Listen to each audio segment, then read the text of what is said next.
Existe uma vida de vitória em que você não cumpre o desejo da carne, mas essa vida é vivida no poder do Espírito Santo. Você precisa dele, porque há uma guerra travada no seu coração. A sua vontade é contaminada, seu arbítrio é fraco, e se o Espírito de Deus não guiar você, se ele não conduzir você, você vai viver uma vida de pecado, de morte, debaixo da lei, de condenação e de culpa. Para que não fique dúvida do que é que ele está falando, o apóstolo Paulo descreve do verso 19 até o verso 21, as obras da carne, ou seja, o que é que a carne na verdade produz. Ele está falando até agora teoricamente, falou de carne, mas agora ele então exemplifica. O que é que ele quer dizer com isso? Quando ele fala de carne, ele está falando das manifestações pecaminosas da nossa natureza.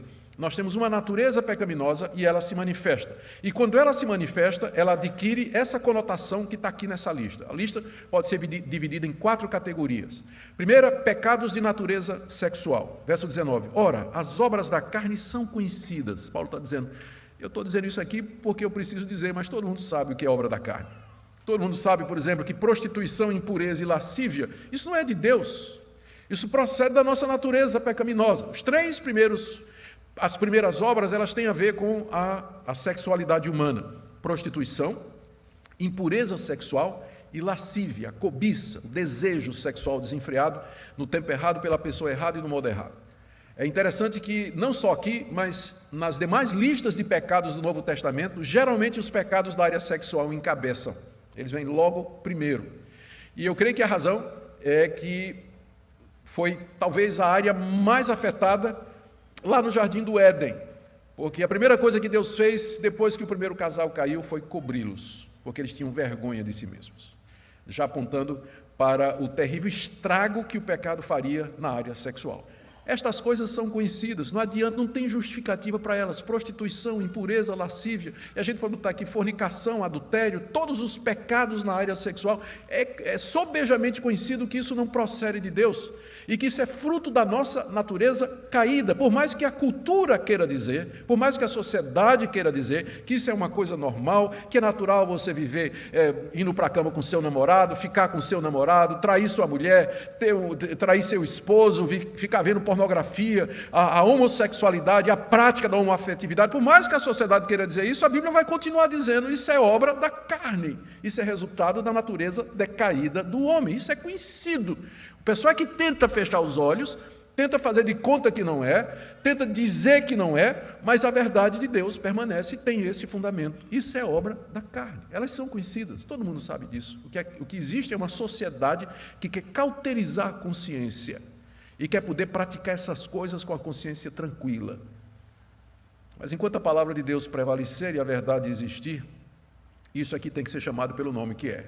É obra da carne mesmo, prostituição, impureza, lascívia, adultério, fornicação, prática homossexual e bestialismo, enfim, é tanta coisa que a gente nem sabe como vai terminar a lista.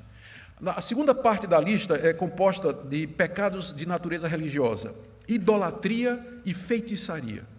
Idolatria é toda aquela religião que elege ou coloca outro Deus que não seja o Deus de Israel revelado em Cristo Jesus. É todo aquele sistema religioso que se curva diante de divindades que foram criadas pela imaginação humana, inventada pelo artifício humano. Paulo aqui se refere, e não faltava referência aqui, às religiões da sua época. No mundo greco-romano havia as religiões de mistério importadas da Frígia, da Mesopotâmia, com rituais secretos. Havia a religião grega oficial baseada nos escritos de Homero, a Ilíada e a Odisseia. Havia a religião romana oficial, que era o culto do imperador. Havia a religião que vinha do Egito, que incluía a adoração do faraó e todo aquele panteão de animais que eram deificados na mitologia egípcia. O mundo de Paulo, o mundo do Novo Testamento, era um mundo cheio de religiões, era um mundo extremamente religioso. E Paulo diz, isso é idolatria, isso é fruto da carne, porque alguém poderia pensar, mas são pessoas que não conhecem a Deus e na sua sinceridade elas estão querendo chegar a Deus. Toda religião que não é baseada na revelação de Deus em Cristo Jesus é idolatria. Não existe inocente aqui. Não existe religião inocente, de pessoas inocentes que estão querendo fazer o seu melhor para alcançar a Deus. Paulo diz que é obra da carne, a idolatria, a adoração de ídolos e de outros deuses é obra da carne, é obra da carne. Mesma coisa a feitiçaria, é outro tipo de, ou está associada à idolatria, que geralmente toda religião idólatra, ela tem ela se miscui com o oculto, a procura dos poderes que estão por detrás das forças da natureza, do animismo, por exemplo, o panteísmo, tudo isso tem a ver com o ocultismo que Paulo resume aqui com a palavra feitiçaria. É uma palavra muito interessante, a palavra feitiçaria aqui, vem da palavra grega pharmakos, de onde vem a nossa palavra farmácia, porque o feiticeiro era o cara que mexia com drogas, mexia com poções. Então, a feitiçaria envolvia manipulação de coisas, de líquidos, de receitas, com o fim de levar a pessoa a transe. E aqui você tem a razão, a Bíblia não fala contra drogas diretamente, mas fala indiretamente, porque está dentro do termo feitiçaria. Dentro do termo feitiçaria. Então, muito comum na época do apóstolo Paulo, ele diz, é obra da carne. Isso não é coisa do Espírito, não tem como justificar o uso da maconha. É obra da carne mesmo, é coisa de feiticeiro, é poção mágica, vamos dizer assim, né? Para você se sentir melhor, né? Não tem como justificar, é obra da carne. Depois ele fala sobre, a próxima seção dessa lista aí, tem a ver com pecados interpessoais de relacionamento, que eu vou tratar de uma forma só. Ele fala de inimizades, porfias, ciúmes, iras, discórdias, dissensões, facções e invejas. É a categoria que tem mais pecados aqui, não é? Ele fala aqui, são quantos? Inimizade, porfia, ciúme, ira, discórdia, dissensão, facção e inveja. 8. Da lista, 8 tem a ver com relacionamentos. Então, estas coisas aqui, como inimizades, é obra da carne. Não tem como você justificar, irmão. Não tem.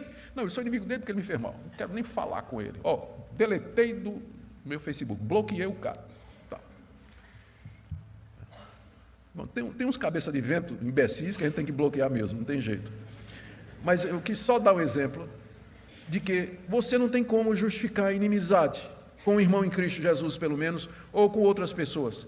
Sempre a carne está envolvida com isso. Sempre a carne está envolvida, é obra da carne, vem inimizade, porfias, ciúmes, iras, não tem como justificar, é obra da carne. O apóstolo Paulo está claro aqui, dissensões, facções, que divide as pessoas, né, formando grupos, invejas, tudo isso é obra da carne. Por isso que Paulo começou dizendo, é conhecido, não tem como justificar. Não tenta justificar isso aqui, meu irmão, na sua vida, porque é conhecidamente coisa da nossa natureza pecaminosa. As obras da carne são conhecidas.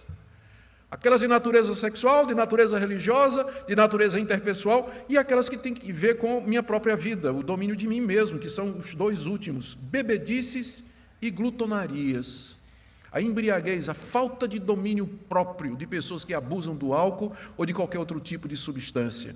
E a glutonaria, que é o abuso da comida mesmo, que a gente às vezes não tem muita coragem de falar a respeito disso aqui, não é? Mas está na lista de obras da carne. Alguns vão dizer, bom, Paulo, bebedice e glutonaria, Paulo tem em mente aqui as orgias que eram comuns no Império Romano. E de fato era mesmo. Na época do apóstolo Paulo, as orgias eram conhecidas, as pessoas passavam semanas bebendo, comendo, tendo relações sexuais, eram farras, verdadeiros bacanais. Aliás, a palavra bacanal vem do deus Baco, né, que era o deus do vinho e que era o patrono desse tipo de coisa que acontecia no Império Romano. Era muito comum esse tipo de coisa lá. Paulo talvez esteja fazendo uma referência a isso, que seja, mas não deixa de ser uma referência para nós também. A questão da beber demais e comer demais também. E Paulo diz, e coisas semelhantes, porque a lista não é exaustiva, por mais intensa que ela seja, ela não é exaustiva. Tem coisas semelhantes a essas. E as pessoas, não adianta tentar diante de Deus justificar esse tipo de comportamento, porque essas obras são conhecidas. Mesmo pessoas que não são cristãs sabem que esse tipo de coisa não pode proceder de Deus. Não procede de Deus. E Paulo adverte, meus irmãos, veja que advertência no final do verso 21. A respeito dessas coisas, eu declaro para vocês agora, como já anteriormente eu preveni, ele se refere ao fato de que quando ele esteve lá na Galácia, pregando o evangelho nas igrejas, ele já tinha falado sobre esse assunto, não? Ele está retornando ao ponto e disse, olha, vocês lembram que eu já preveni vocês a respeito disso. Os que praticam esse tipo de coisa não herdarão o reino de Deus.